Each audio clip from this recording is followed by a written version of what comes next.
Hello viewers, welcome to the Southern View. In this segment, we will bring you all updates from the southern states. We're joined by Ritu from Bengaluru, Ashish from Andhra Pradesh, and even Ashwin from Kerala. Let's begin with the story from Tamil Nadu. Politics over between Udayanadi Stalin, who accused AIADMK chief Edappadi Palaniswamy being slave to BJP. So he also criticized named BJP AIADMK as it's not Anna Dravida Munnetra Kalagam, it is Amit Shah Munnetra Kalagam. So AIADMK gave counter saying that such politics won't work in Tamil Nadu. They even AIADMK reacted sharply by releasing AI and animated video in social media also. Let's listen to the reaction first from Udayanadi Stalin and AIADMK reaction.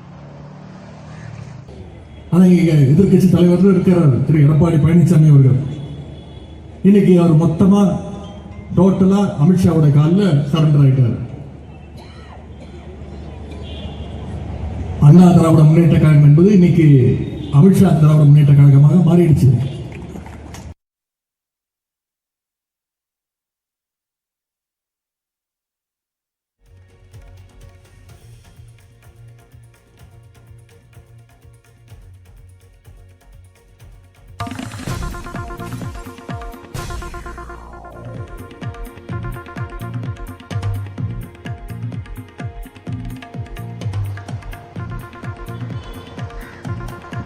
After Tamilisai Soundarajan, BJP leader invited TVK into the alliance to defeat the common element, what they call common enemy as DMK in upcoming 2026 election. Tamilisai Soundarajan says Vijay should join hands with NDA alliance to defeat DMK. She said to avoid vote split, Vijay should be part of NDA alliance, which would benefit all the alliance, both TVK and even NDA alliance. However, when NDTV spoke with her, we raised a question asking whether NDA is weak in Tamil Nadu as they are giving invitation for other parties. She gave clarification saying that it is BJP's stand. In upcoming election, we should avoid vote split in upcoming election. So we are giving invitation to other parties. However, just we are expressing our opinion in giving counter. TVK says they are projecting TVK chief Vijay as a chief ministerial candidate. So whoever accepts chief minister candidate as Vijay, they only with them they able to align in upcoming 2026 election.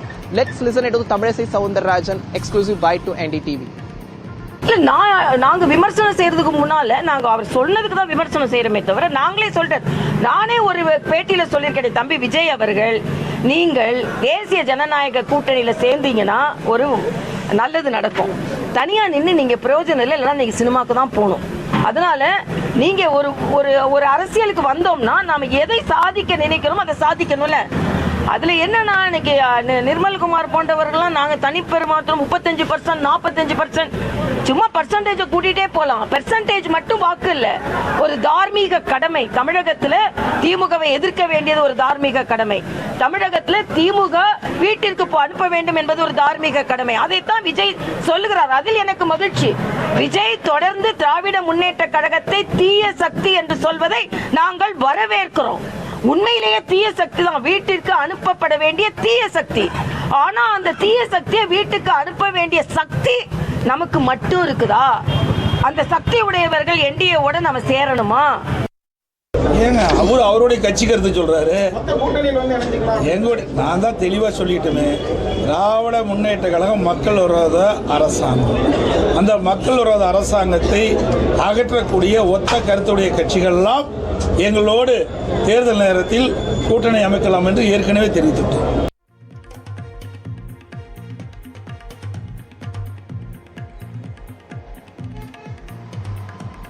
That's all we have from Tamil Nadu. Over to my colleague Ashwin from Kerala. Over to you, Ashwin. Well, thank you, Vijay. In fact, the Chhattisgarh natives lynching has not gone well in Kerala. In fact, it has put a state in much embarrassment. However, the state dispensation has blamed the RSS-BJP behind these attacks. Now the compensation has been given by the state government to the family. 31-year-old Ram Narayan was lynched in Palakkad on 17th, and later now the state has given all the arrangements to take his body back to Ranchi in Chhattisgarh as well. Meanwhile, the political slugfest is on. The CPM is blaming the RSS activists behind this lynching. Let's hear some of these reactions that are coming in from the CPM and also the counter reactions from the BJP. ആൾക്കൂട്ട കൊലപാതകം എന്ന നിലയിൽ ഇത് വന്നിട്ടുള്ളത് ആൾക്കൂട്ട കൊലപാതകം എന്ന് simplify ചെയ്യാൻ സാധിക്കില്ല. BJP RSS ക്രിമിനലുകളാണ് അതിൽ മുൻകൈയെടുത്ത് ചെയ്തിട്ടുള്ളത് എന്നുള്ളത് സുവ്യക്തമാണ്. അങ്ങനെ തന്നെ അത് പറയേണ്ടതുണ്ട്.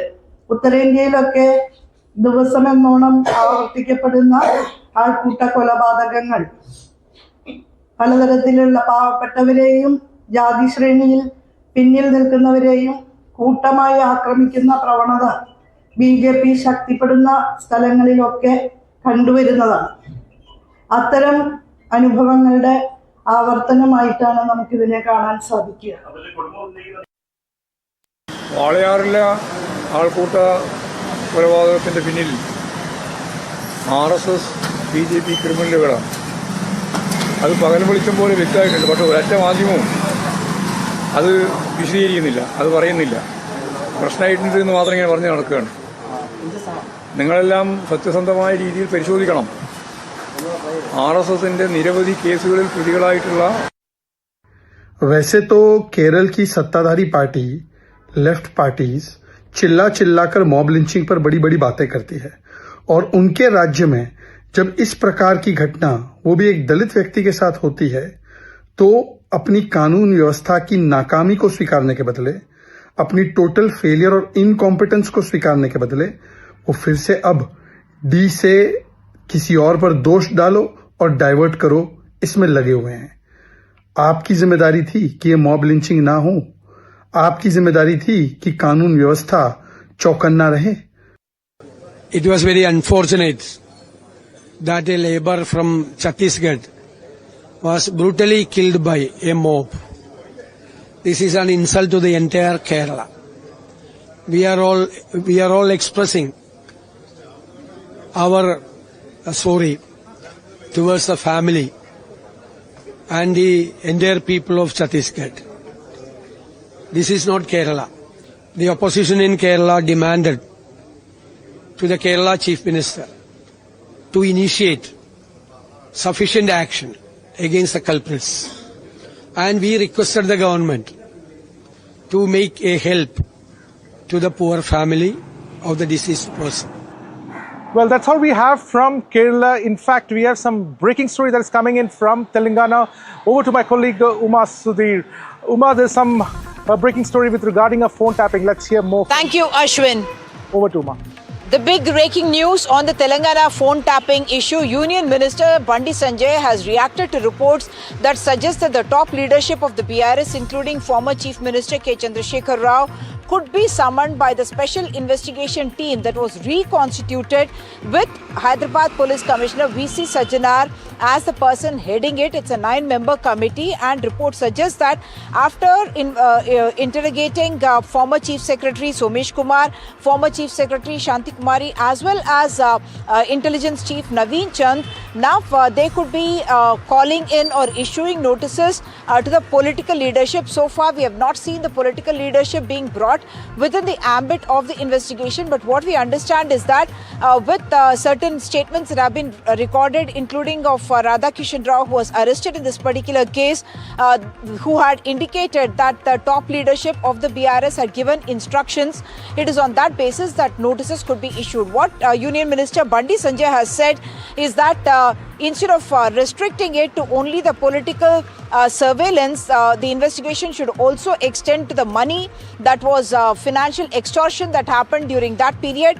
And he has also said that there should be freedom given to the investigating officers in order to be able to do their job and get to the bottom of this entire case of phone tapping itself. What we expect is that notices could be given after the assembly session of the Telangana Assembly, which will happen between the 29th of December, and it is expected that it could go on for a week or 10 days, expected to be a rather stormy political session as well. Now, we also have some breaking news coming in about very controversial remarks that were made at a public event. It's over to my colleague Ashish Pandey.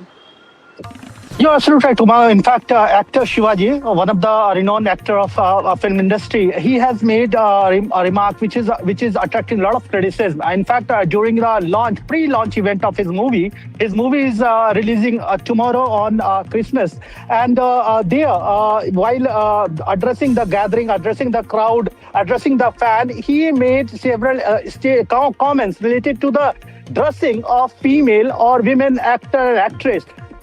In fact, he went on saying that women should dress sari more, and that is more appropriate than a Western cloth. His statement and his comment, his speech portion is now viral on social media. It is attracting a lot of criticism that how a male actor can suggest or in fact comment on someone's dressing, someone's personal choice of dressing, whether he or she is wearing Western cloth or Indian sari or Indian dresses. Listening to what Shivaji had to say during this event of his film launch. దయచేసి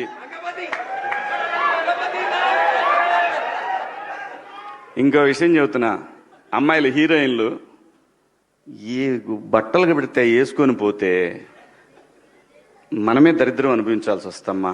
ఏమనుకోవద్దు, హీరోయిన్లు అందరూ మీరు అనుకున్నా నాకు పోయేది లేదు, లాగి పీకుతాం మనం, అది వేరే విషయం. కానీ మీ అందం చీరలోనో మీ అందం నిండుగా కప్పుకునే బట్టల్లోనే ఉంటుంది తప్పితే సామాను కనపడే దాంట్లో ఏముండదమ్మా.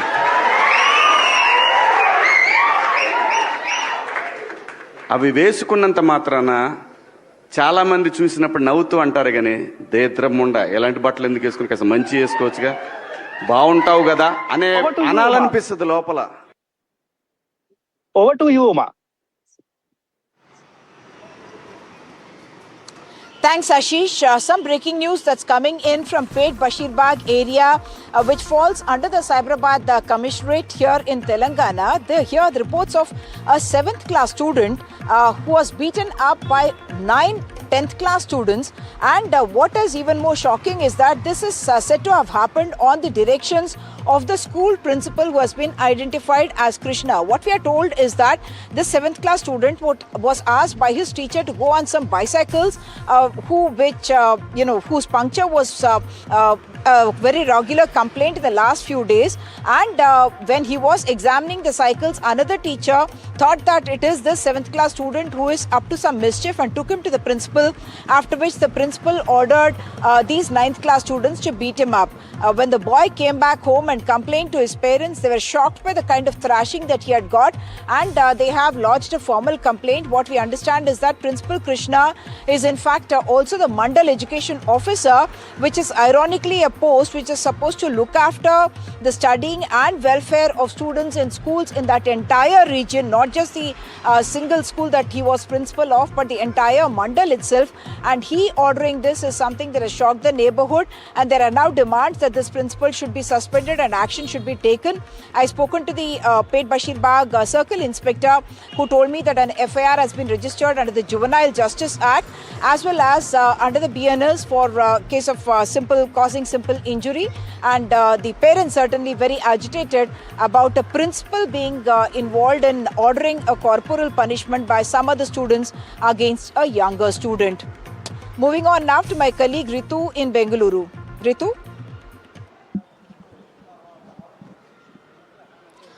Thank you, Uma. Here in Karnataka, we have a sad news for all the cricket lovers. Now, this mainly because the government basically has rejected the application, or for that matter, the request that was put in by the KSCA to hold Vijay Hazare Trophy at Chinnaswamy Stadium.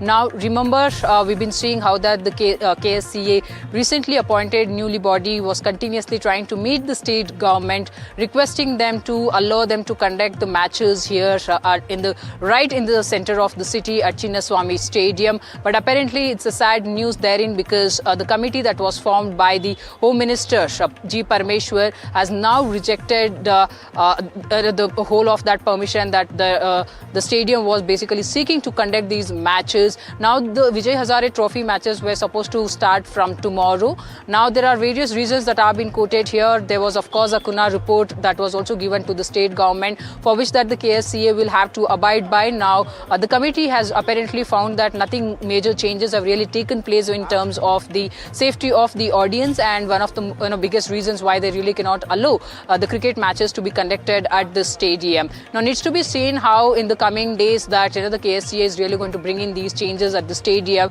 to ensure that the matches come back to the Chinnaswamy Stadium. But we herein have a Bangalore Commissioner's reaction. Listen into what he exactly said. Committee which had gone to the stadium yesterday on the instructions of the Home Department.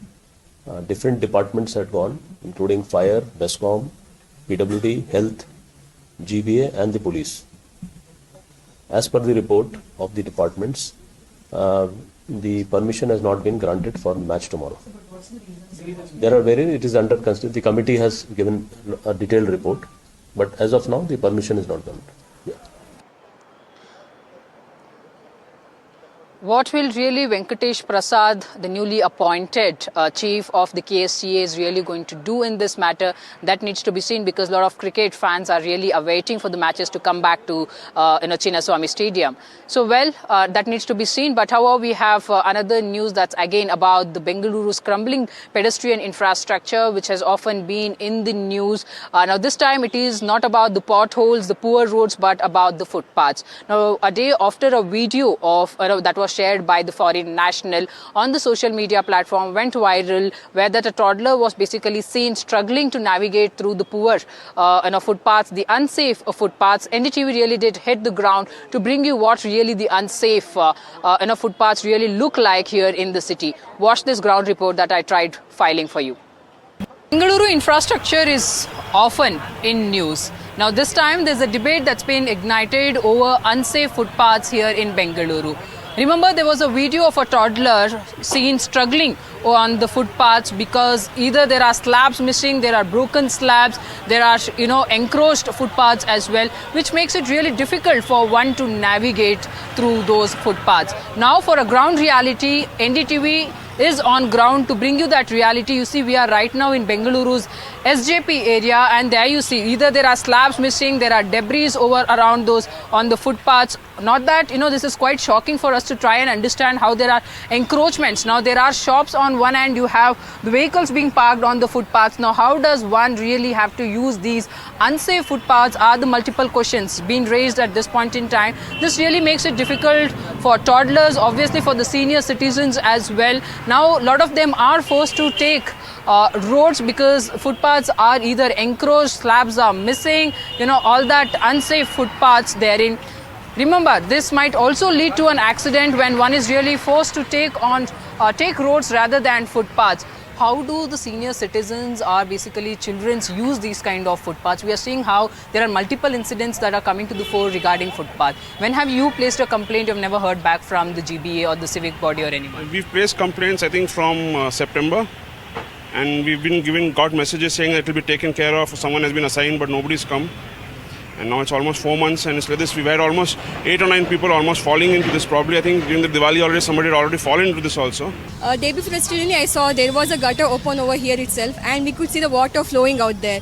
And that is very much hazardous to the people who are walking over there, because the smell and whatever the wastage is coming out of there, it will be hazardous to human health also. And talking about the no footpaths, it is dangerous to everyone, because there should be a footpath. What if someone is walking on beside the road, and all of a sudden, since there is no footpath, people can go on that road beside the road itself. So it is dangerous to the humans.